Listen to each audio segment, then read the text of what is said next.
Everybody. I'd like to welcome everybody to this webinar series. My name is Dr. Ifeatu Orangusi. I'm a consultant anesthetist at the Nnamdi Azikiwe University Teaching Hospital, Nnewi, Anambra State.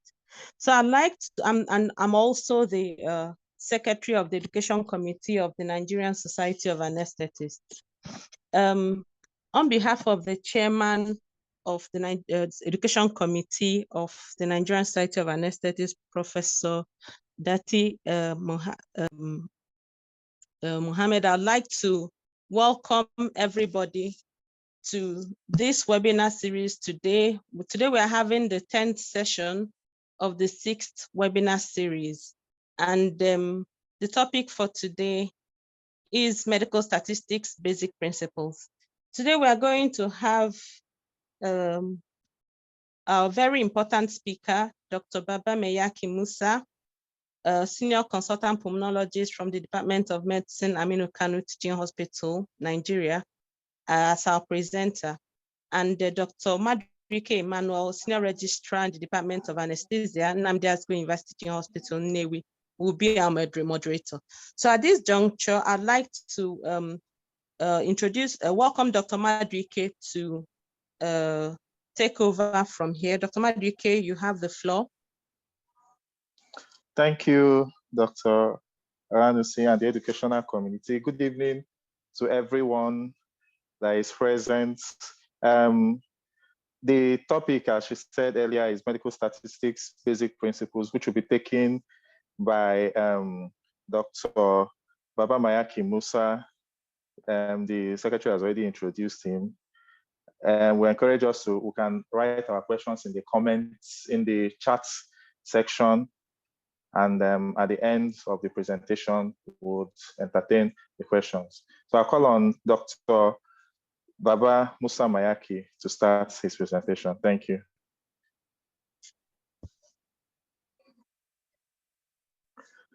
Okay, good afternoon, everyone. Thank you for having me. We're going to have a discussion on basic statistics, which we've configured for the purpose of this discussion to cover study design and some basic principles in statistics. So as a way of introduction, I will start by defining what is study design. So essentially, just like an architect, if you want to have a building, you must have a design of your building. So before you have the building, you have an idea of what you want the building to look like. So that is called a conceptual framework or a conceptual hypothesis. So essentially, the study design is converting the conceptual hypothesis into a semi-reality or an operational plan. And so the study design is the operationalization of the concept into a more concrete platform that can be done. So we know that data or information largely can be divided into either a qualitative type or a quantitative type. So for the purpose of this discussion today, we're going to be concentrating on the quantitative forms of discussion. So next slide. Next slide. So essentially, for qualitative data, it refers to data that is collected as a form of narrative, as either a Q&A session or as a form of focal discussion, or an in-depth discussion, or a key informant interview, or any of those modalities of accessing information from individual by interrogation.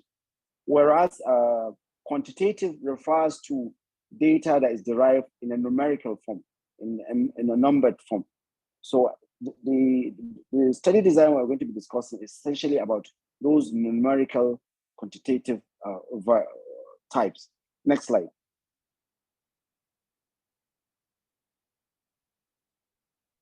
Next slide. Can you hear me? Let's go to the next slide. Okay, great. So broadly speaking, if you cannot get any of this lecture, if you're able to get this slide, I think you have your day is largely done. So generally, studies are divided into interventional or non-interventional. So a study is said to be interventional if an investigator interferes with the process of a study, whereas a non-intervention or also called an observational study, is a study in which the investigator does not interfere in any way on or in the outcome of the study. So broadly speaking, observational studies are the ones that we mostly talk about.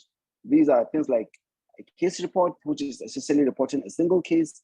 A case series implies reporting 2 or more series. We have things like cross-sectional studies. We have case control studies. We have cohort studies, which could be either prospective or retrospective.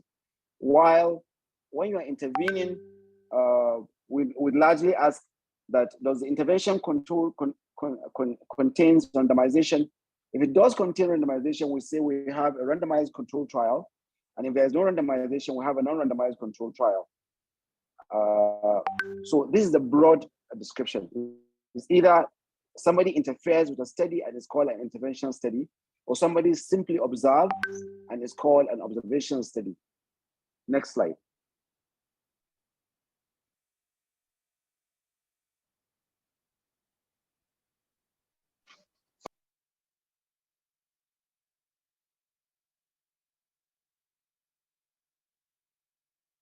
Essentially, what is a case report? I'm sure we're all conversant with case reports.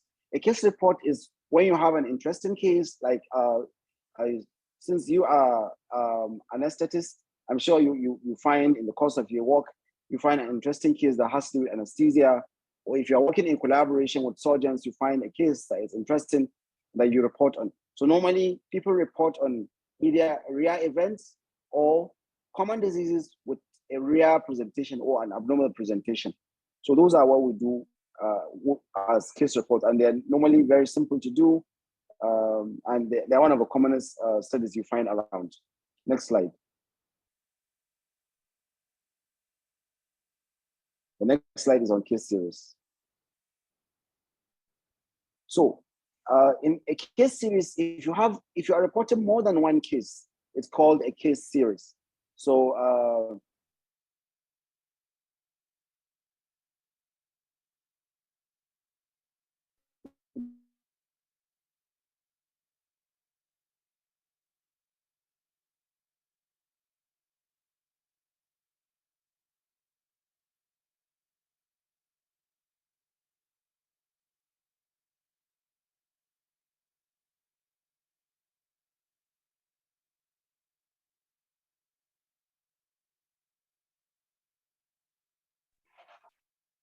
Well, I guess, I don't know, I can't hear him, so I think he is having some network challenges. So please, let's be patient.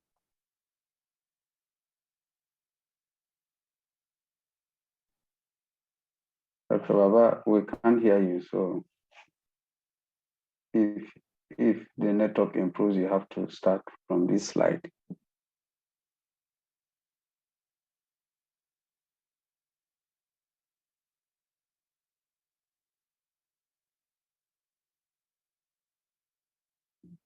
So sorry, I had an interruption.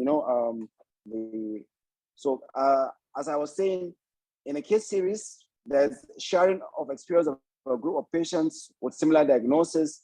Cases may be identified from a single or multiple sources. Generally report a new or unique conditions. So the major difference between a case report and a case series is that a case report is single case, while a case series is multiple cases. Next slide. So what are the advantages? It's very useful in generating hypotheses. It's informative for rare diseases. And the disadvantages is that it cannot study cause and effects, and it cannot assess disease frequency. So when we are using either a case report or a case series, we have to be conversant with the merits and demerits of the scenario. Next slide. Okay, I think like essentially repeating the same thing, that a case report is a one case of unusual finding, while a case series is multiple cases of the same finding. Next slide. Can you stop share and share again, because it's not tallying? Thank you. Or So I think maybe let me share from here. Can you stop sharing?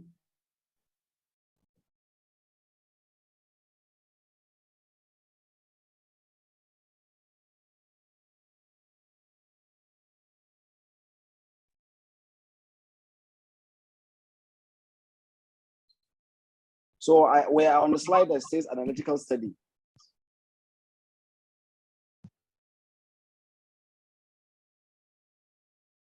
Professor Detti, if you can hear me, we're on the slide that says Yeah, I analytical can study. hear you. I'm trying to share now. Can you see my screen?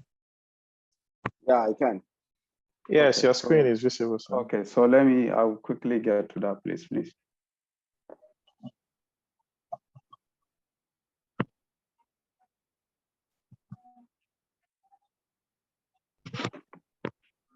Okay.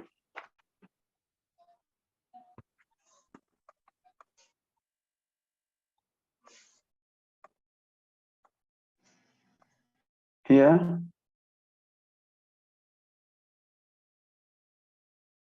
Can you hear me? We can hear you, Yes, sir. we can hear you, sir. Okay. So which slide, Dr. Baba? I am on the slide that says analytical studies. Okay. Yeah. Here we are. So fine. So in terms of observational studies, they can be subjected to analysis, and that's why some of them are called, if you remove case reports and cases which can largely be only described, but you cannot analyze them. But for other observational studies, they can be analyzed. So they're also called analytical studies. So these are largely ecological studies, cross-section studies, case control studies, and cohort studies. Next slide.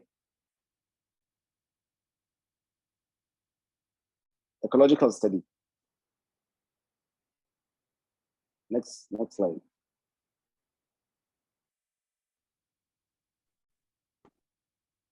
Next slide, please. Yeah, I'm trying to do that. It's a bit slow. I don't know. I've clicked severally. I see now his problem.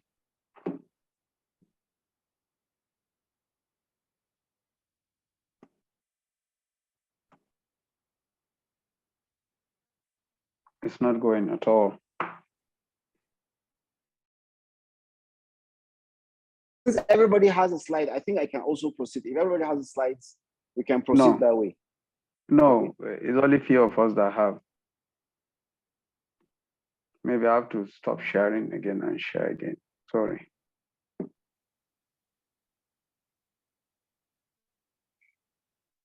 Okay, who is sharing now?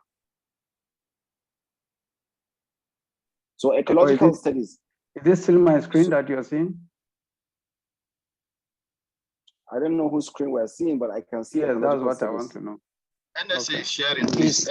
Is from Emeka. Okay. Okay. NSA is sharing. So please, you have to wait for him to say next slide if you don't have problem. Thank you. So ecological studies are largely used to find a link between environmental exposure and health outcomes. So for example, if there's an industry in a town and they're emitting gases or some other pollutants and then people are getting sick. So we'll try to find out the time they started operation, the number of people that have gotten sick, the amount of materials they've been either pumped into the air or into the water. And we try to establish a relationship between these two. So those kind of studies that we cannot establish a one-on-one link are called ecological studies. So ecological study design provide one way of avoiding these difficulties and studying the effect of environmental exposure on different health outcomes. It looks at association between occurrences of diseases and exposure to known or suspected causes. However, the unit of analysis is not individuals, but a population group. So for example, in Kano State, there was a time the government was concerned that there was a lot of usage of tobacco and people were getting sick. So they wanted to get some compensation. So they commissioned some people to do an ecological study for them. And what they wanted is for them to establish that, one, there was a time that the amount of tobacco that was used was low. Two, there was a time that there was an increment in the amount of tobacco that is used in Kano. Three, that time of increment is consistent with the time when there was an increment in number of admissions related to either maybe respiratory diseases or some other skin diseases or other diseases that can be related to tobacco. And then four, we try to establish a relationship sort of between this trend in increment in the exposure of concern, that's tobacco, and the outcome of concern, that's the adverse health outcome that the people are having. Next slide, which is cross-sectional study. So data collected at a single point in time is called a cross-section. It's another name for it is a snapshot. So when you find some people sitting down in a class and you take a picture, you have a snapshot. So in that class, you cannot be able to, in that picture, you cannot tell who came to the class first, who went out first. There are a lot of things that you cannot, but you can describe exactly what is happening at that particular moment. And it's called a snapshot study. It surveys exposure and disease status at a single point. So for example, when we're relating to a disease, if you do a cross-section study of people that are obese, okay, and you want to assess prevalence of hypertension or prevalence of diabetes among people that are obese, that is a cross-section study. You'll be able to establish, let's say, 20% or 30% are hypertensive or diabetic. But all you have established is you have shown that there's an association between diabetes and obesity. But you cannot prove using simply a cross-section study that obesity causes diabetes or hypertension. So it only establishes an association. So it's important to note that you do not do a cross-section study and go ahead and make far-reaching conclusions. All you can achieve with a cross-section study is to establish association. Next slide.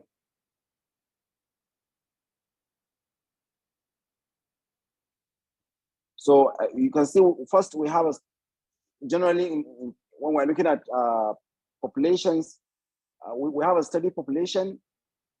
Within that study population, you have some people that have a disease, for example, diabetes, and those that do not have a disease. And that is, let's say, people that do not have a diabetes. And then we now look at what are the exposure of interest among those that have the disease. So, okay, let me see.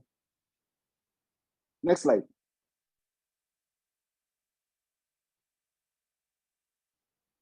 Next slide. Okay, so we have if you have a defined population of school-going adolescents, so let's consider that we have a school-going adolescent. So among them, there are those that are playing outdoor games regularly and those that are not playing outdoor games regularly. So we now find the prevalence of obesity among the playing outdoor games regularly. And we also find the prevalence of obesity among those that are not playing outdoor games regularly. And we find an association. These are all forms of cross-sectional studies. Next slide. So why do we do cross-sectional studies? We usually do cross-sectional studies to assess the burden of a disease in a population. If we want to compare prevalence of disease in different populations, we also do the cross-sectional study. If we want to establish a trend in a disease prevalence or severity over time, we also use that. And if we want to find an association. So how do you establish a trend? So I'm sure we're aware of the recurrent assessment of the prevalence of HIV in Nigeria. So if you did a prevalence of HIV in Nigeria in 1990, that single study is a cross-sectional study.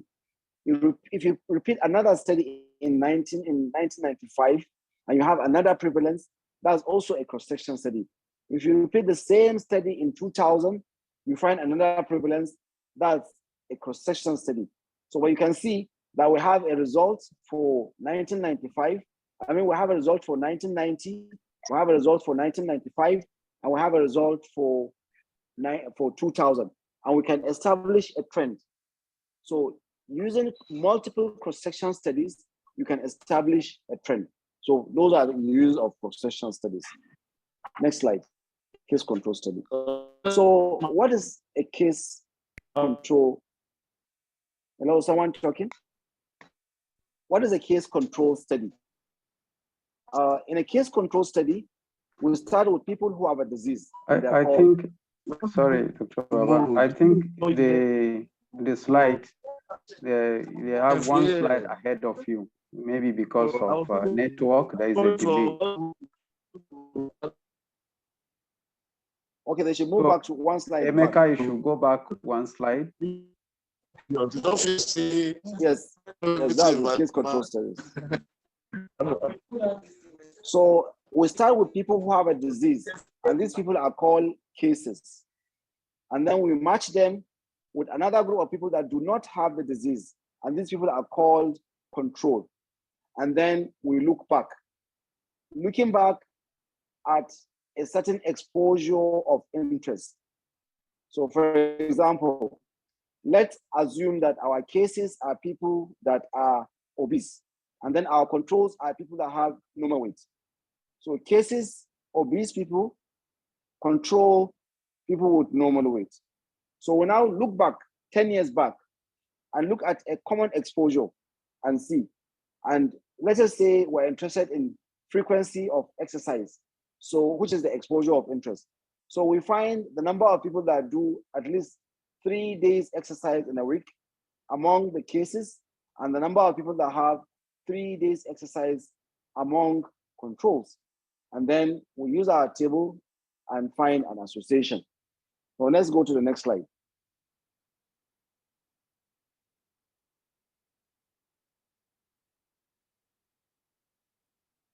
So then we have another set of studies that is called a cohort study. So what we have discussed is a case control. We've discussed case control study. We have discussed cross-section study. We're now going to discuss a case controls, cohort studies. So cohort from the name is the number of people that are sharing something in common. One of the things that we normally talk about is birth. If you are born at the same date, you are said to be a cohort. Or if you are born in the same year or same month, you are said to be a cohort. So people that have some commonalities are considered to be cohort.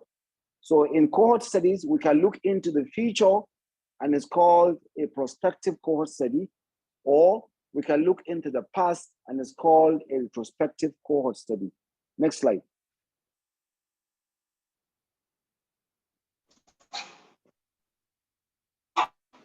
So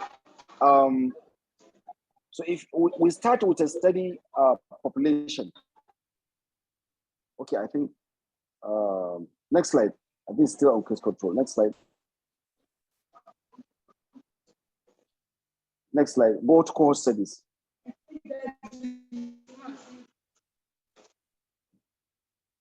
Good. Next slide. One more slide.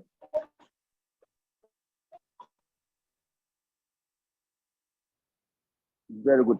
So it says it begins with a disease-free individuals and classify patients as either having been exposed or not exposed, and record outcomes in both groups and compare outcomes using relative risk. So like the example I gave, we're beginning with a disease-free individual. So we begin with a certain population, and then we look back. And we look at back based on a certain exposure of interest. So for example, in this case, I said exercise, and we measure some outcome of interest. It could be diabetes, it could be some other outcome of interest. And the unit of measurement is called a relative risk. Next slide.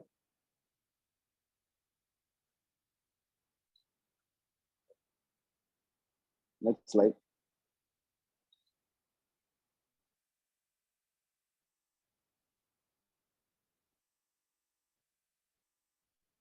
Okay, it has a number of names. It's called prospective studies, it's called follow-up studies, it's called incidence studies. So this is essentially repeating what I just said. Next slide. Very good. So we start, this is a schema of what it looks like. We start with a study population that are free of a disease. We look at certain factors that either they are present or they are not present. And then we look among those factors, those that have a disease or those that don't have a disease. And those that don't have the factor, we look at those that have a disease and those that don't have a disease. So I'll give an example of a study I did. I did a study among people that have HIV. So I looked at people that were enrolled, the first cohort of patients that were enrolled in our HIV treatment clinic. So I followed them up. They were followed up for 10 years. And our disease of interest was treatment failure. So we prospectively looked at those populations, and we wanted to find out what proportion of them developed treatment failure. And based on that, we were able to use some parameters to divide them and see. For example, I looked at age. I used some age parameters. I also looked at gender. I see how do treatment failure differ by gender? How do treatment failure differ by age? I looked at those factors. So if you are looking at those kind of analysis into the future, it's called a prospective study. If you are looking at it into the past, it's called a retrospective study. So I think it can be confusing at times. So let me give you an example of a retrospective cohort study. Now, if you have a number of people that have become consultants after 10 years and you decide to take them as a cohort, and now you want to look at them, you want to go back into their medical records and see the number of them that were smoking. So smoking is the exposure of interest. So I said the cohort is consultants, people that have become consultants 10 years after becoming consultants. We're looking at exposure in the past, and the exposure of interest is cigarette smoking. And we want to look into the future and see a disease outcome. And our disease outcome is peripheral vascular disease. So we go back 10 years and take a record and find out those that were smoking cigarette and those that were not smoking cigarette among these consultants. Among those that were smoking cigarette, we do a Doppler study and find how many of them have evidence of peripheral vascular disease. And then among those that were not smoking, we also do a Doppler study and find out among them how many have evidence of peripheral vascular disease. And then we use these values and we calculate relative risk. So this is an example of a retrospective cohort study. So next slide.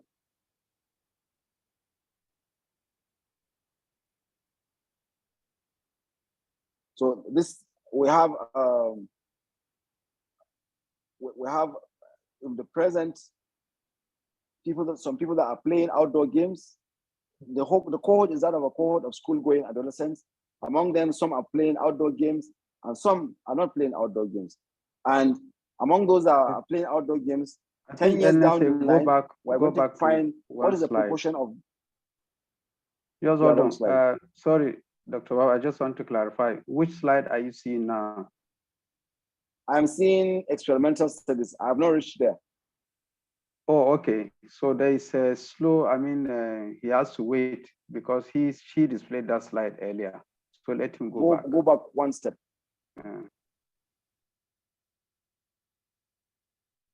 Stay there. One step back. I think there is no.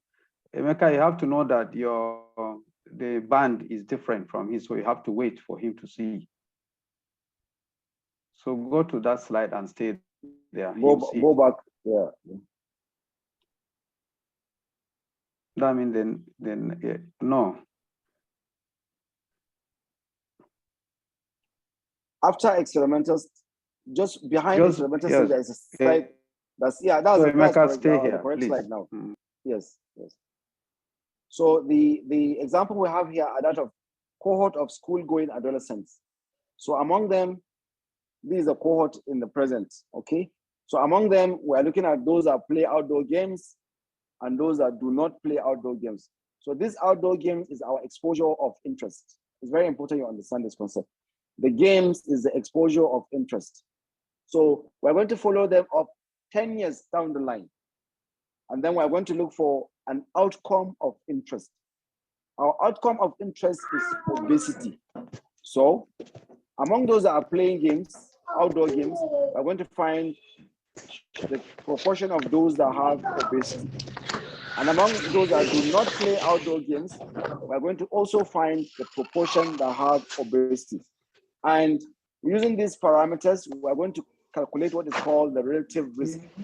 So this is going to give us the relative risk of having obesity when you compare people that have a history of playing outdoor compared to those that do not play outdoor. So next slide.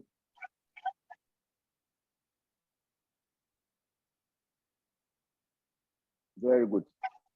So we're going to the, when we started, we said all the study designs are divided into either observational study, that's when somebody does not interfere, and we said there are case reports, case series, case control studies, cross-section studies, core studies, which can be divided into retrospective study and prospective study. Now we're going to the other arm, which is called experimental study. The other name for it is interventional study. It is a study where experimental studies involve researchers interfering with a normal process.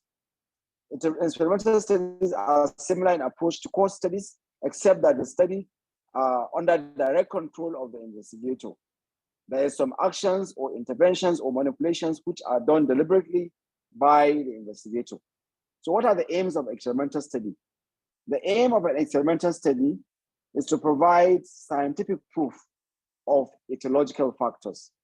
It's also to provide a method of measuring effectiveness and efficiency of a health service or for the prevention, control of a disease and treatment of disease. So I'm sure you were all conversant with intervention studies. When pharmaceutical companies come to us, they present to us results of experimental studies,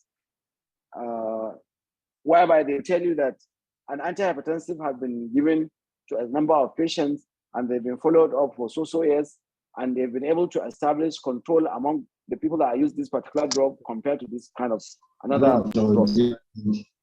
Whichever way goes from. This Our wife should be joining. These are examples. All those drug trials are examples of experimental studies. So the experimental studies can be done on human beings. They can also be done on animals. Next slide. Very good. So there are two things that can be done with experimental studies. You can either decide to say you're randomizing them, or you can allow them to be non-randomized. So what is a randomized controlled trial? A randomized controlled trial is a situation whereby you give people to each arm of a study in an unpredicted way. So to avoid bias. So if you, for example, let me give you an example. If you want to have a tug of war between two groups and you get all the strong people and put them in one group, and you get all the weak people and put them in the other group, and you say, okay, let us do tug of war. Automatically, you have introduced bias. You already know what is going to be the outcome of the study. So in order for us to prove that we do not intend to interfere with the outcome of the study, we randomize. We just allow the random process and allot people in an unpredicted manner to those different arms. Next slide. So other names are intervention studies. The objective is to know the effect of an intervention. The unit of study is usually at individuals meeting entry criteria. And the research question is what is happening after intervention in both groups.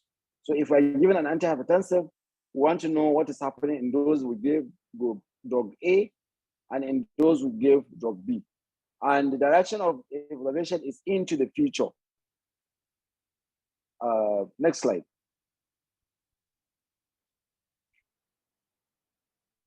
So this is a schema. We have a study population. We have those that have intervention, and we have those that have control.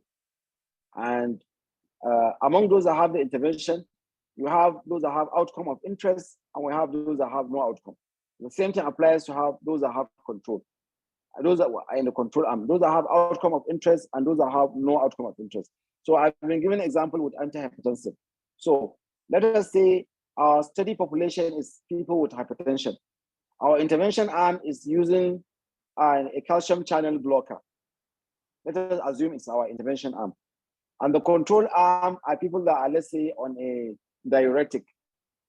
So what is our outcome of interest? Our outcome of interest is controlled normal blood pressure. We want a normal blood pressure. So after giving calcium channel blockers for 36 weeks, we want to find out what is the proportion of people that have a controlled blood pressure. Among those that are taking calcium channel blockers for the intervention arm, and among those that are in diuretic, and among those that are diuretic who are considered to be the control arm. So as you can see, this is also going into the future. Next slide. Randomization. Randomization involves participants allotted into two groups.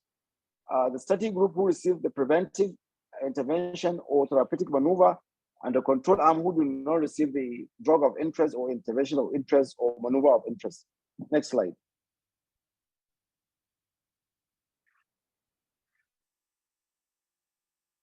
So, so I've been given an example with a drug. It's not only a drug that can be used. We can also use suppose an exercise. If you have a population of, let's say, obese people, and you randomize them into two groups. One group, you ask them to do 10,000 steps every day. The other group, you ask them to do their normal steps that they're used to in their life. So our interest is one to see among them what is the reduction in BMI. So after 6 months of trial, we're going to measure the BMI. We're going to see those that have a reduced BMI among those that were prescribed to have 10,000 steps a day. And then what proportion have a reduced BMI among those that were asked to continue with their life. And so we're going to compare the values and we find the relative risk in these two. Next slide. So different studies have different uses. So for prevalence, we use cross-section studies. For incidence, we look at cohort studies. For assessing causal associations, we use cohort studies or case control studies. For determining prognosis, we use cohort study. For determining natural history of a disease, we use a cohort study. For trying to identify a treatment,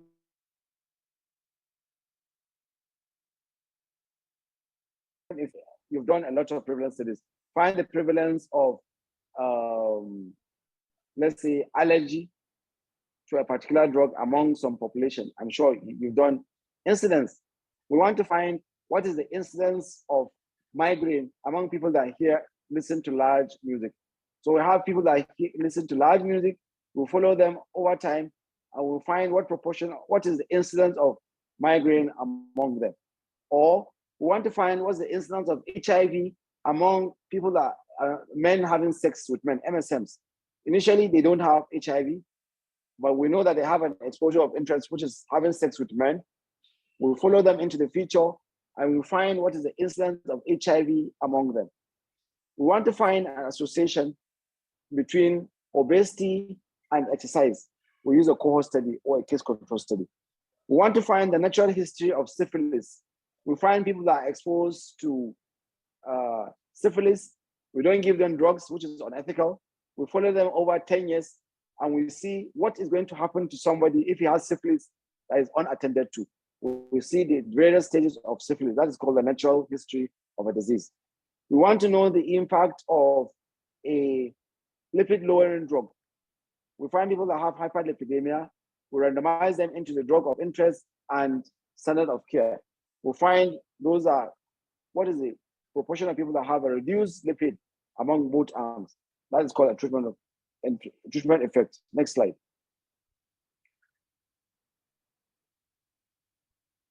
So this is essentially summarizing the whole work. That is their intervention. If the intervention is called an experimental study, or intervention study. Next question is that, is there randomization? If you say yes, it's called a randomized control trial. If there's no randomization, it's called a non-randomized control trial. Then in the other, which is called observation study. So we say, are you comparing people? If you say no, then you are either doing a case study, case report study, or a case series. If you are comparing groups, then I will ask you, are you analyzing groups? If you say no, then we say you are doing a descriptive study. If you are analyzing the study, then we say you are going to do either a cohort study or a case control study or a cross-section study. Next slide. So now, we're now going to come to do the basics of basic statistics. So Professor Datti told me that one of the issues of concern is issues of p-value, confidence interval, sample size, and so on. So that's why I brought this. So what is a p-value? A p-value means is nothing but a measure to talk about likelihood of an observation being by chance. So if you say you came out to the beach in Lagos and you found a mermaid, you find a mermaid, and you come into town and you tell people that I found a mermaid. Okay, so someone might say, let me say, okay, let me say a mermaid. A mermaid, I think it's not real. Let me say a dolphin. You found a dolphin on the beach in Lagos. So we would say we want to know whether this is something that is frequently occurring or is just a chance finding. So what we are going to do is that we're going to say we're going to go to the beach 100 times, and we're going to calculate the number of times that we see dolphin on the beach. Now, if you find dolphin less than 5% of the time, we say your findings is likely by chance. If it is more than that, then it's not likely by chance. So when we say something has a p-value of less than 0.05, what we are saying is that the likelihood of that thing just occurring by chance is less than 5%. That means it's very insignificant. The likelihood of it being by chance is very low, and by convention, it is agreed among statisticians to use the cutoff value of 5. There is no hard and fast rule about it. It is simply convention. They agreed between themselves that the value should be 5. So if you have a p-value of 0.05, it means the likelihood of your finding being by chance is less than 0.05, or meaning less than 5%. Next slide. So this is another definition that a p-value is defined as the probability of obtaining a result equal to or more extreme than what was actually observed. The p-value was first introduced by Carl Paulson in the Pearson chi-square test. The smaller the p-value, the larger the significance, because it tells the investigator that the hypothesis under consideration may not adequately explain the observation. Next slide. So this is a summary. So when we find a p-value less than 0.05, we say it is statistically significant. The difference is statistically significant. And the p-value is more than 0.05, we say there is no statistical significance. So let me give a live example. So you find the mean weight of consultants that are 5 years post-fellowship, and the mean weight of SRs who are in their first year of post-part 1. You find the mean weight of 5 years post-fellowship consultants and mean weight of people that are 1 year post-part 1.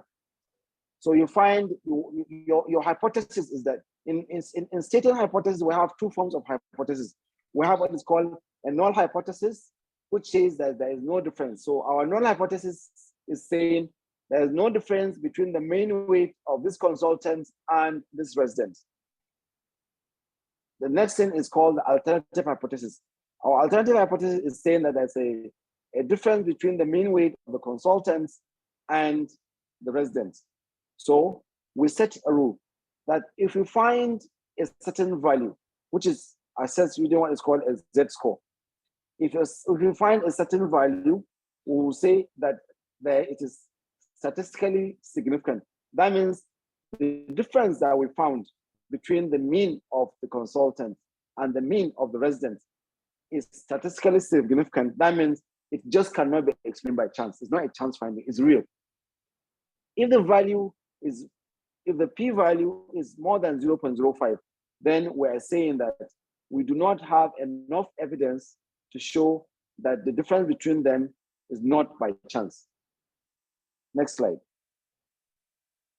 One of the correlates of assessing p-values is what is called a power. So statistical power is the probability of not missing an effect due to sampling error when there is really an effect that can be found. So how do we calculate power? Power is the probability, and the formula is 1 minus beta. So by convention, we normally fix our powers at around 80%. I'm sure you've heard of our powers of 80% or 90%. So the beta is 1 minus power. So if we pick a beta of 20% or 0.2, we're going to have 0.8, which in percentage is 80%. So when we say the probability of the power is 80%, so we're saying that the power of correctly rejecting the null hypothesis when it's really false. Next slide. So in discussing power, there's a concept of type 1 error and a type 2 error. So when I talked about the null hypothesis, which is called H0, and the alternative hypothesis, which is called HA or H hyphen. So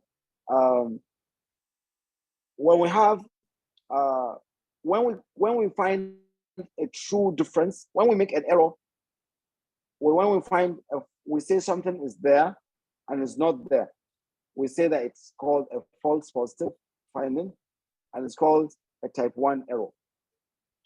When we say something when we say something is negative and is not true, we have committed a type 2 error. So it's very important to consider what you have done. If you say something is there while it is not there, you have committed what is called a type 1 error. Whereas when you say something is not there while in reality it is there, it's called a type 2 error. So we increase our power to reduce the likelihood of committing a type 1 error. Okay. Next slide. Next slide. I think. So I think I'm doing this. I think it's important to know that this is only talking about Bayesian. We cannot use a single forum to discuss either study design or power or sample size. I'm just giving you a synopsis. So I'm sure there are going to be a lot of questions because our discussion is not detailed enough for you to have a full grasp of this. So in calculating sample size, we have different formulas for calculating sample size. I'm sure you are conversant with the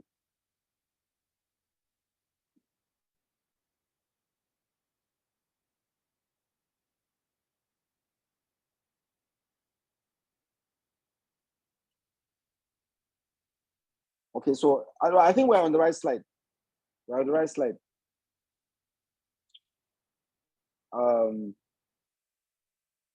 There are different formulas for calculating.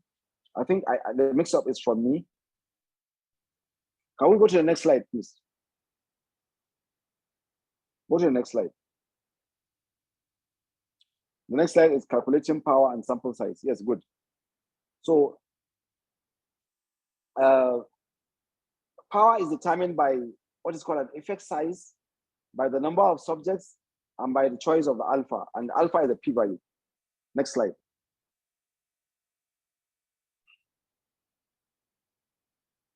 Good.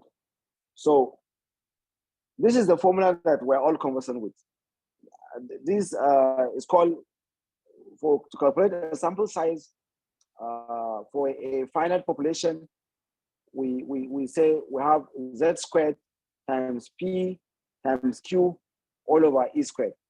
Z is determined based on a z distribution, where the z distribution is fixed as 95% confidence interval and is checked out from a table if you are using a manual calculation. The p stands for the proportion.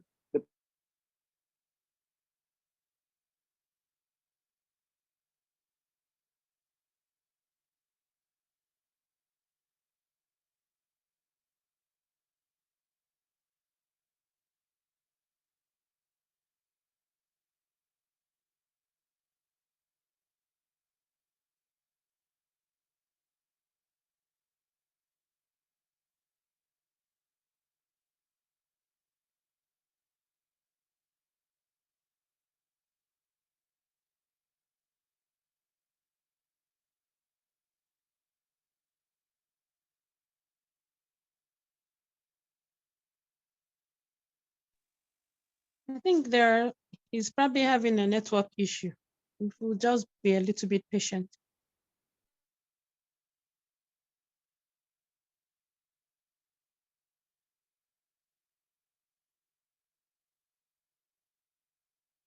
Can you hear me now? Yes, we can hear you now, sir. Okay, so the margin of error is usually fixed at 0.05 or 0.01, depending on how you want the margin of error to be. And then when you are dealing with a very small sample, you want to find, there's another formula, which is the formula below. And S stands for for example, you are doing a population, you are doing a study among a population that just, all in all, there are just about 200 of them. And you want to find a certain sample among them. So you use S, and then the overall population within that subpopulation is called the capital N. And we use this other formula. But what most people are used to is the first one. So I think when you are using a cross-section study, this is the kind of formula that we use. Next slide. So this is a schema of the calculation, an example of the calculation. The z squared, if you check the z 95% confidence interval from a z table, it gives you a value of 1.96. So we square it. And then the p, if we find a probability of 0.5, I told you the q is simply 1 minus p, which is 1 minus 0.5. And if we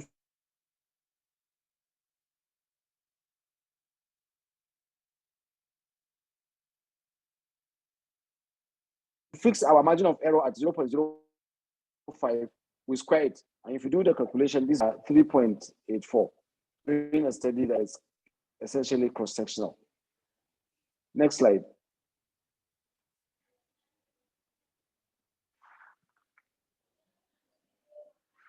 So this formula is for calculating sample size if you are doing a case control study.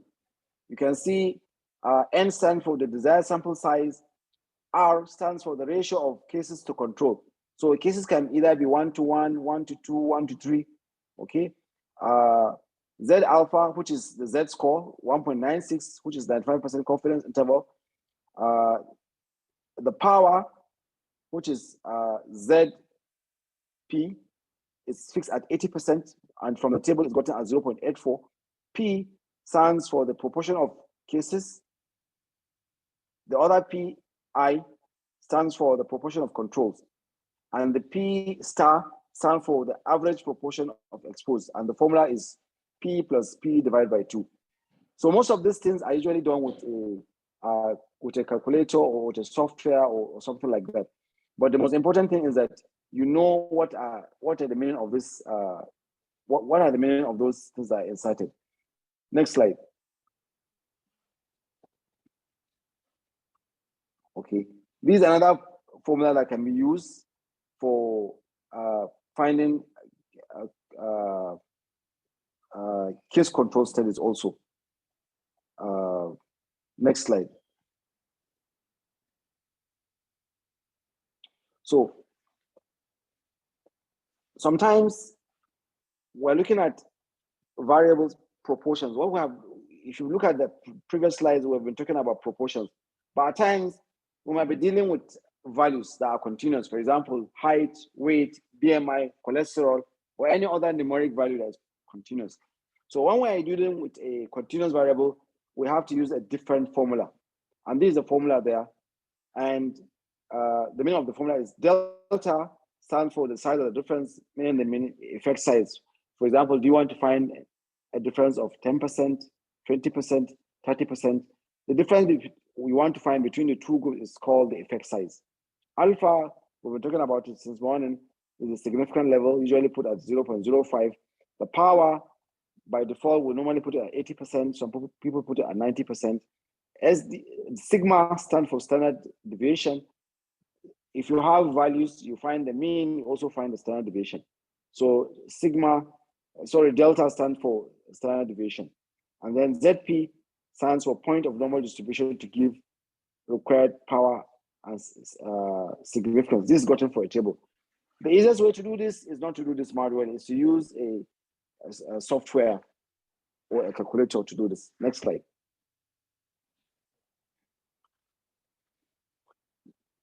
The next slide is for a randomized control trial. Also, a randomized control trial has a different formula for sample size. And that's the formula. P1 starts of proportion of outcomes from group 1. P2, proportion of outcome from group 2. Alpha, level of significance. 1 minus beta is the power. I told you we normally fix it at 80%. Then Z1 minus alpha over 2 is Z value for corresponding level of significance. Z1 minus beta is Z value for corresponding level of power, and N1 is sample size for one group. The safest thing, use a software, but it's important for you to understand what is behind the software. These are the formulas that are inputted into the softwares, and they generate this. Next slide. So that's the end of our presentations. We can take questions. Thank you, Dr. Baba Mayaki Musa, for the elaborate and wonderful presentation. You described it as being basic, but I must confess personally, it was more than basic. So we encourage questions. You can raise your hands and we'll call upon you to ask your questions. However, we have some questions that are present on the chat box. I'll read them out for you, sir, while you attend to them. Okay, good. Can I go ahead, sir? Yeah, go ahead, please. Okay. So somebody asked them, following your explanation of cross-sectional study, how can one differentiate it from cohort study using the example you made on diabetic patients with associations? Very beautiful question. So let me put it this way. A cross-sectional study, the easiest way to know a cross-sectional study is, remember the word, a screenshot. If you take a snapshot, just imagine taking a snapshot of wherever you are. In that snapshot, you would see things that are fixed. If you give that same picture to somebody else and you ask him to say who came in first or who did what first, he cannot. But you can find an association. So for example, if you go out into the field and take measurements, for example, you take BMI, you take blood pressure, you take blood sugar, you can say, okay, I'm going to find the proportion of people that have hypertension. I'm going to find the proportion of people that have high lipids. And then the proportion of people that have obesity, okay? Now, you now create your table. You create a table, you have on one side, you have obese and non-obese. And then under those that have obese, you find out what proportion have high blood pressure. And then among the non-obese, you also find what is the proportion of those that have do not have a high blood pressure. So if you can imagine it, you are going to have a table that has 4 squares. We have A, B, C, D. And in that table, the best you get out of that table is called an association. And I don't want to go into formulas. It's called AC. It's called ADBC. That's the formula. So that's for another day. But that table, if you just imagine what I just said, obese, non-obese, proportion of those that have high blood pressure and proportion of those that don't have high blood pressure among obese and non-obese. You create a 4x4 table. What it will give you is an association. That is a cross-sectional study. Now, a case control study. In a case control study, you have to decide what is your cases. So supposing you decide your cases are obesity. That's a starting point. In a case control study, you decide what are your cases. So now me and you have decided our case are obesity. So I want an answer from the audience. So if my cases are obesity, what is going to be the control? Anyone can answer that. If my cases are obesity, what will be the control? Non-obese. Very good. Very good. So if my cases are obese, my control are going to be non-obese. So now we have cases and we have control. Now we'll go to the next step. We're trying to find a certain outcome, a certain exposure of interest. So let us say exposure of interest is exercise. We want to see how many people have 3 days of exercise in a week among those that are obese and among those that are not obese. So we find a proportion of people that have exercise 3 days a week among obese, and we find the proportion of those that don't do 3 days exercise among, and we also create another table, and we also find an association. So I hope you understand the difference. In one, we just take a snapshot, and among that, we stratify. In the other, we decide on what are our cases, and we find what are the comparative control, and then we go back into history, and we decide on a certain exposure of interest. I have been talking about exercise. It could be anything. It could be overeating. It could be birth at weight. It could be any kind of exposure. You can explore any form of exposure. For as long as it's an exposure in the past, you can always find a relationship between it and the current disease that you have. I hope that answers the question.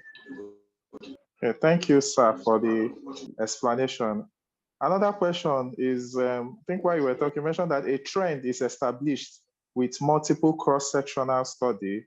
Kindly differentiate it from meta-analytical study.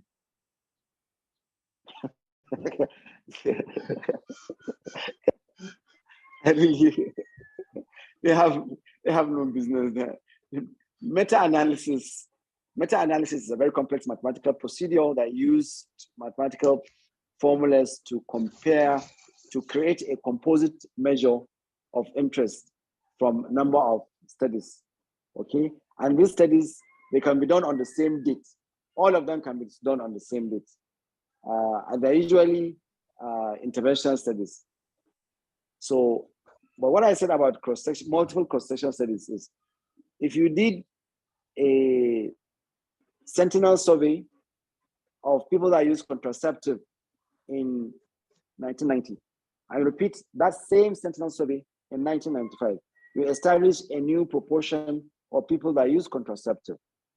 Then you go down to 2000 and repeat the same sentinel survey, and you find a proportion of people that use contraceptive. It's only logical to see that you can establish a trend. You could say that, you could make a comment that the number of people that are using contraceptive is either increasing or declining, or it has remained static. So that is a trend. It's completely different. Completely different from the meta-analysis. Meta-analysis is a whole ball game, an entirely different ball game. Next question. Thank you, sir. Someone asked, I think when you were describing your p-value, you mentioned that p-value less than 0.05 is significant and the one greater is not. So they're asking, what if the p-value is exactly 5%? What does it mean? It means it means you have to do your work again. You have to do the study again. It's inconclusive. I'm not, we're in an election mode. They have not yet announced the result in Kano. So don't want inconclusive. It means your work is inconclusive. Okay, sir. Thank you, sir, for that answer. Then someone asks, what determines the margin of error to be used in calculating sample size? Very beautiful question. What determines is you want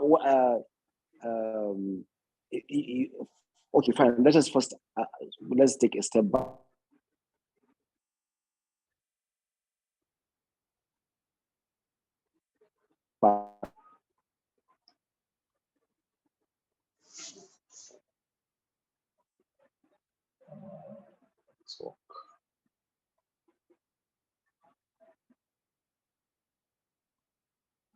Hello, sir. We can't hear you. Yeah, maybe he has some network glitch. Just be patient.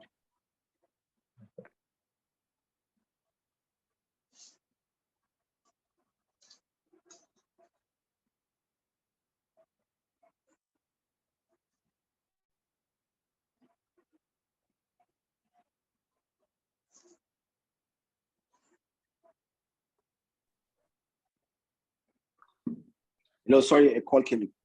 Can you hear me now? Yes, we can hear you now, sir. Okay. So why are we concerned about samples? Why are we concerned about sample size? The very reason why we are concerned about sample size to our work. If you go and do a study with a small sample size, people will tell you that this sample size is so small that you cannot make any meaningful conclusion out of it.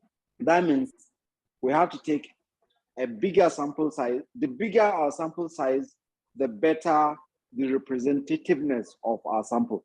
In fact, the ideal thing is to study the entire population.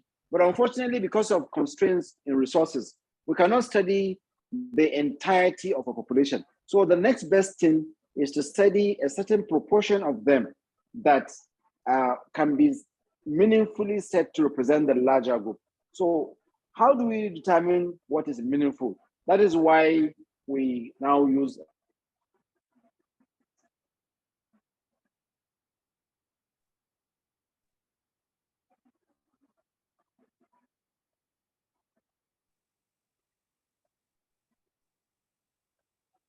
so usually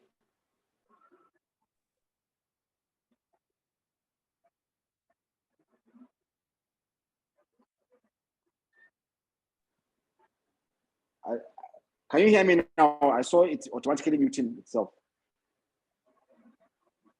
Yes, we can hear you now, Hear sir. me? Yes, sir. Can you hear me, please? Yes, we can. We can hear you now, sir. Hello? We can hear you. We can hear you. Can we hear him? I can't hear him. Yeah, now he's gone. I think he's having challenge, maybe calls coming through the phone.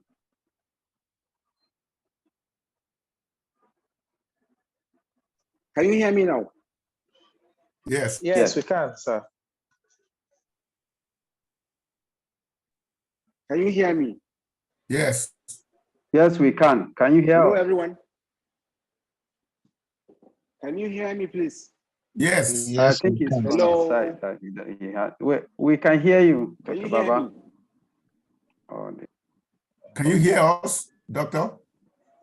Can you hear me? Let somebody Yes, respond so that I can know we whether can hear you, I but should can you continue hear talking. us?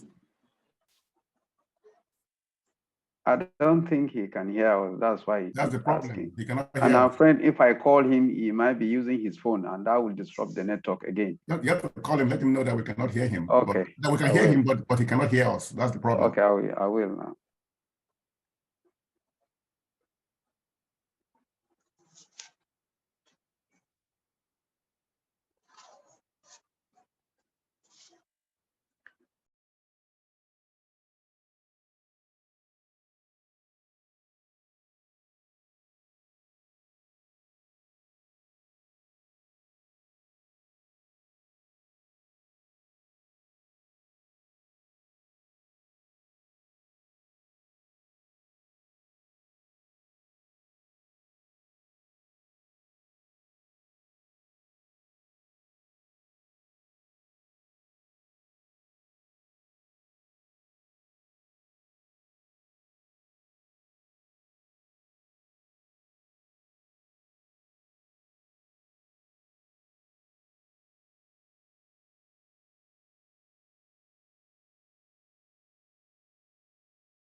Can you hear me? Yes, we can hear you we can now. hear you now. Okay, so what was I saying? So the error, the level of the margin of error is a value, is an arbitrary value that is chosen for you to be able to say that the sample size you are going to get at the end is credible enough. So usually the higher you put it, the more it is. So if you remember the formula for doing cross-section study, which is Z squared times P times Q over D squared. So the margin of error is at D squared. So some people place it at 0. If you place it at 90, that's 0.1. If you place it at 80, that's 0.2. So we normally vary that number and see how the sample size changes. So if you vary the number, you see that it either declines or increases, depending on. So I know for residents, usually they manipulate the numbers so that the sample size will ultimately be small. But essentially, if you have a smaller sample size, it means that it is less reliable. That's simply what it means. Next question. Okay, thank you, sir.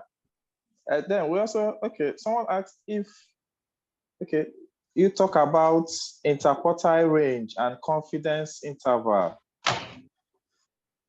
Okay, interquartile range, when you have, those are issues that are related to what is called measure of centrality and dispersion. So what are the measures of centrality? Measures of centrality are those statistical parameters that are used to measure, to give a summary of a certain data. So there are mainly three measures of centrality. One is called a mean, another one is called a median, and the third one is called a mode. So I'm sure we all know what's a mean, which is also called an average.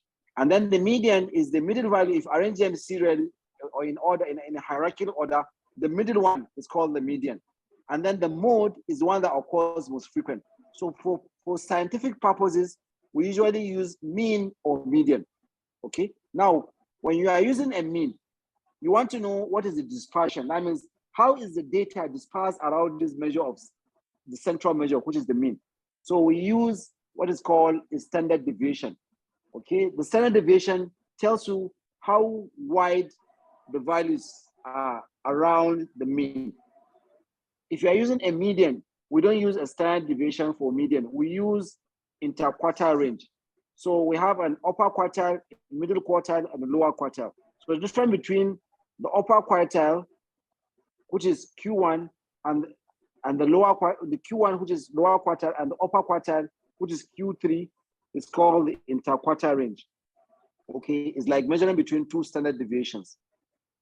So and then the confidence interval by default, it is two standard deviation on both sides of the mean, corresponding to 95% confidence interval. so for example, if you have 1.5 as your confidence interval, so if you measure 1.5 twice to your right and 1.5 twice to your left, the distance between these two groups gives you a 95% confidence. The values within that gives you a 95% confidence interval. And the graphical representation is a dumbbell. You see drawings of a dumbbell and a shaded area. That shaded area in the middle is an area that covers the 95% confidence interval. And those unshaded area at the margins, at the edge, they are representing the 5% area outside the confidence interval. That's 2.5% on the right and 2.5% on the left. I hope I've answered that question. All right, thank you, sir. I think the last question that was on the I have a chat box question. was, okay. Prof, you want to, Professor Olomo, you want to say something? Yes. Okay. Thank you very much, Okay. guys. I almost missed Professor this lecture. Olomo from Texas, US. Thank you, Yes. sir. Can you guys hear me? Yeah. Yes, we can hear you, sir. Prof. Thank you. I'm on vacation in California, actually. So I almost missed this lecture because of the time difference. I'm so happy I attended this lecture because it's been a long time. I heard a very good lecture on statistics. So thank you, Professor Dr. Is it Musa, Mayaki Musa, right? Yes, sir. Yes, sir. That was an excellent lecture. Thank you so much.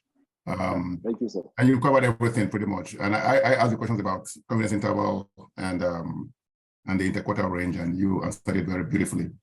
These are very important topics because if you write a paper, the journals have specific requirements, right?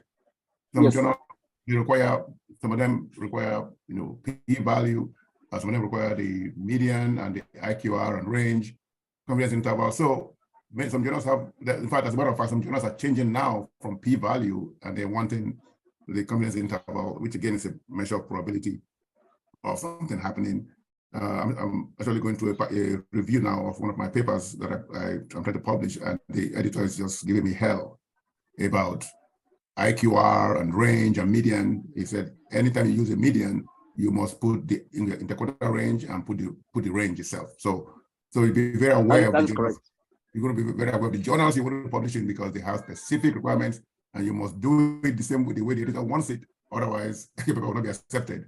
So I'm having to go back to look at my data and plug in all those things that he wants. So like Dr. Musa said, that is correct. Anytime you use median, you must put interquartile range and put the range after that. So that's very important. So thank you for that excellent answer to the question. So that's very important. Just to finish off, I have one final comment. You mentioned about the syphilis experiment that you can, if patients have syphilis, you can let them be untreated for many years, so you can see the different stages of syphilis. Natural history. Yes, okay. Yes. That's so that's called the Tuskegee experiment. It's quite, it's a major case study in ethics. I'll be very careful about using that kind of example because it's a very touchy subject in America. Because that was what the white people did to black people in Tuskegee. Tuskegee is a city in I want to say it's Alabama or Alabama. I think Alabama or Tennessee, I forget. But they gave black people were infected with syphilis, and they were prevented from having penicillin. And they did not get penicillin, which was available at that time. And they studied with that experiment, they studied the different stages of syphilis in black people. So that example is a lightning rod in America. So you can't use it because that's how, whenever they say black people don't trust white American doctors and they don't trust American medicine, the example they cite every time is the Tuskegee experiment. So I would not use it as an example for anything because it's a very touchy subject in America. Every black person in America knows the Tuskegee experiment. People tell it to their children. So, this happened way back. I think it was in the 50s or 60s, thereabout. So I will not use it as an example. You look for that example to explain the situation because it's a very touchy subject in America. Okay? Yeah. Thank you, sir. Thank you, sure. Yeah. Hello, Dr. Baba Musa Mayaki. Are you still with us, sir?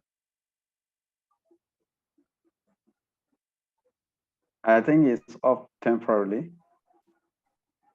I mean, at least it's audio.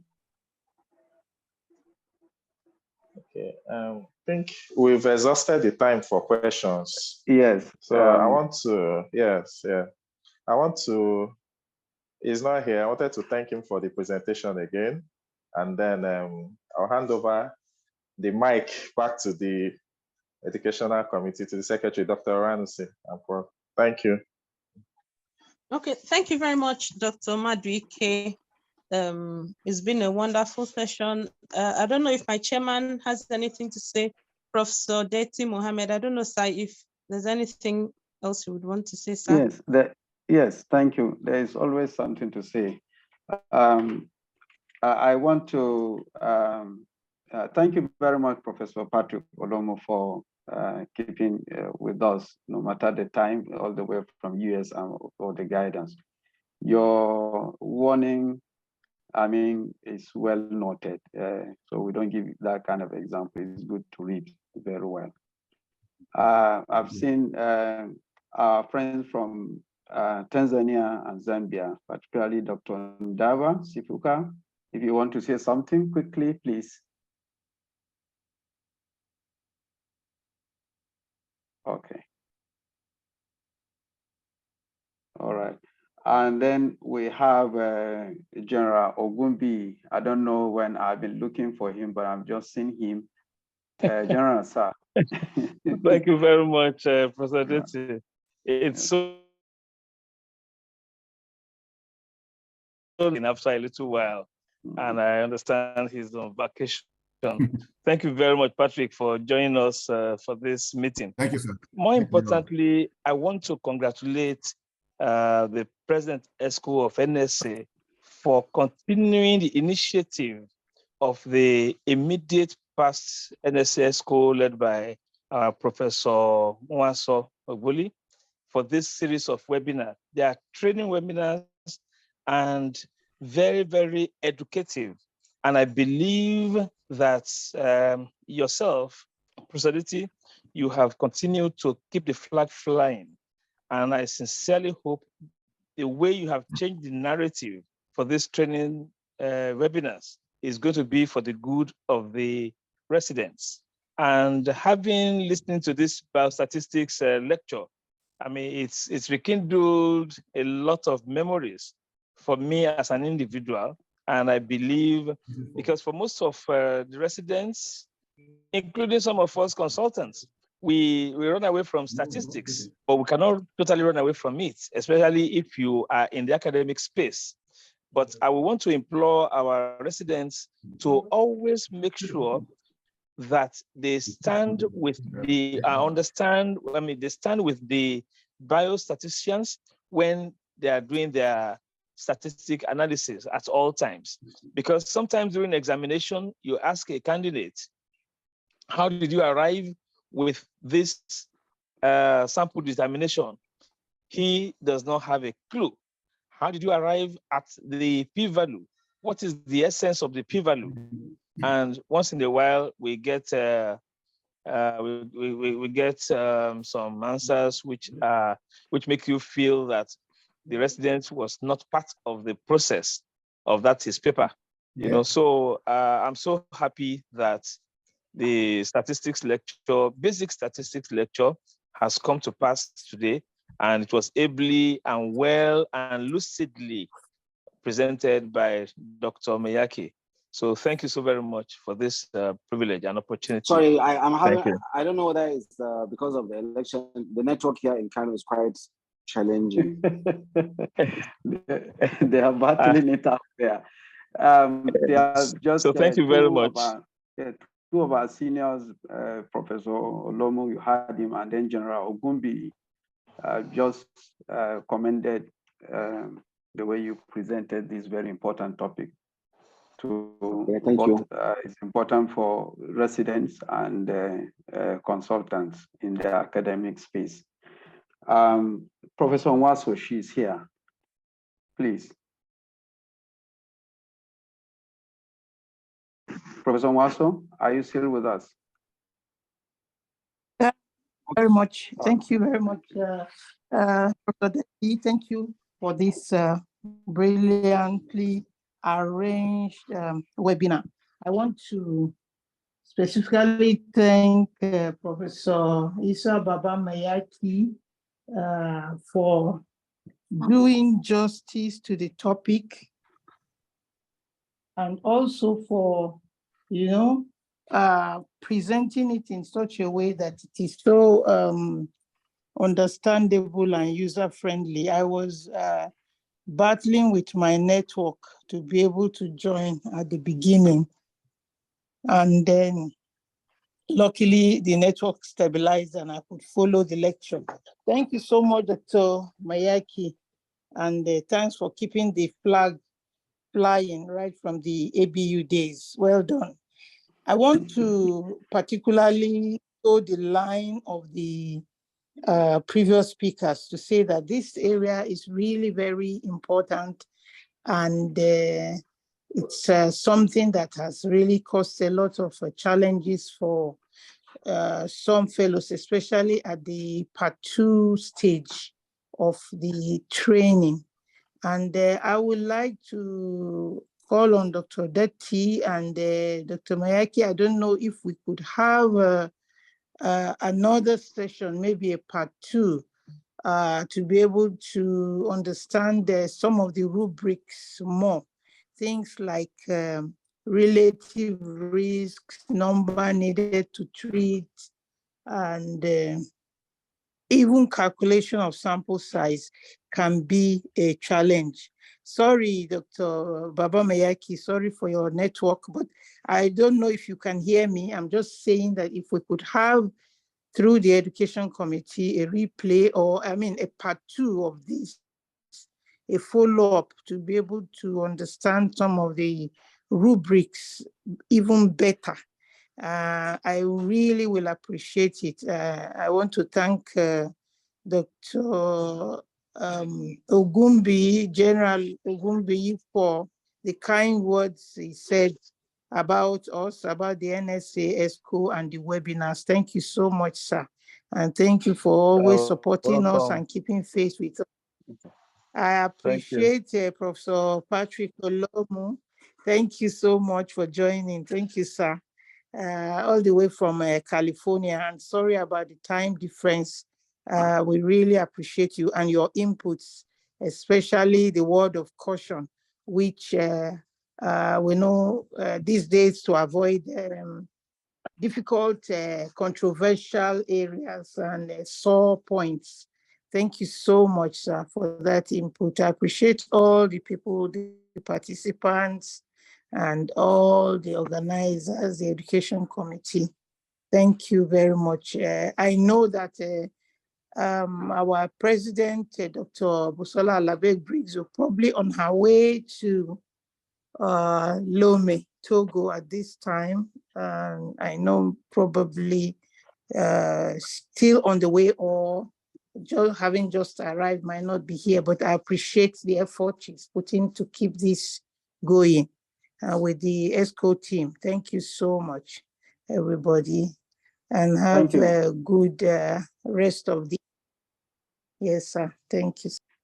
Thank you very much, Professor Nwas. So actually, the president, Dr. Busola Alabe-Briggs, has sent in apologies. She will be on transit, so she couldn't join us.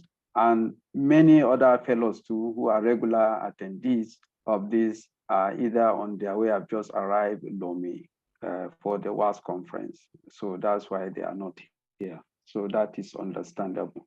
And then your suggestion is noted. Unfortunately, we can't put it before the exam because we have 2 more webinars before we go on break, and then we'll resume. And then there will be topics on other topics that will not be for exam, but relevant to our practice. And then we'll revert to the exam mode 2 months before the October exam. So hopefully we'll accommodate the next phase of this presentation at that time.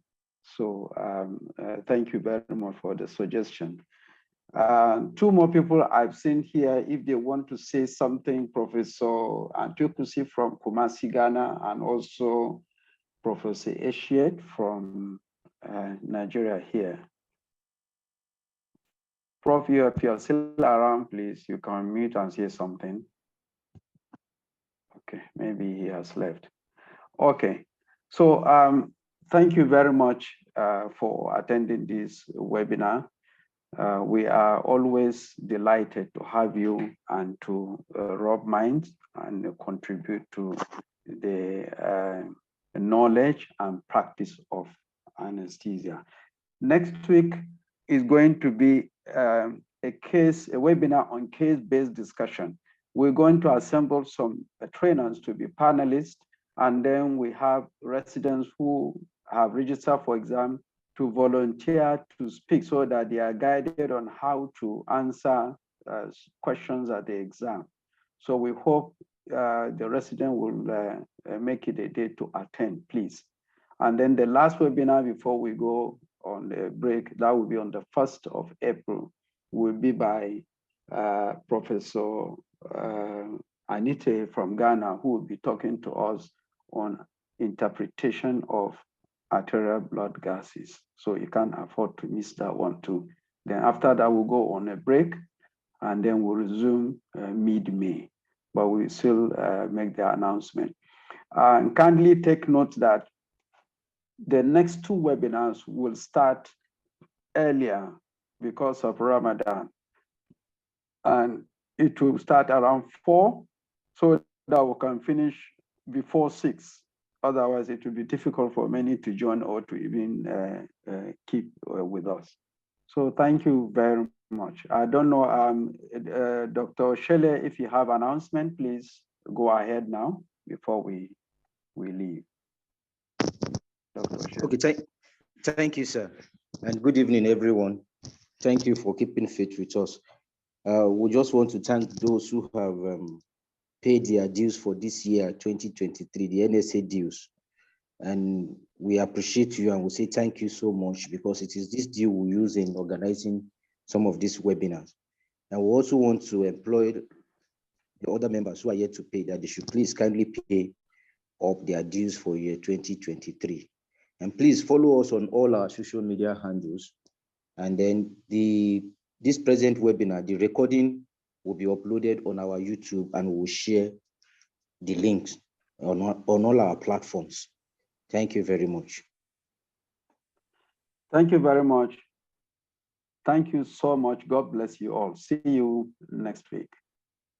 Bye-bye.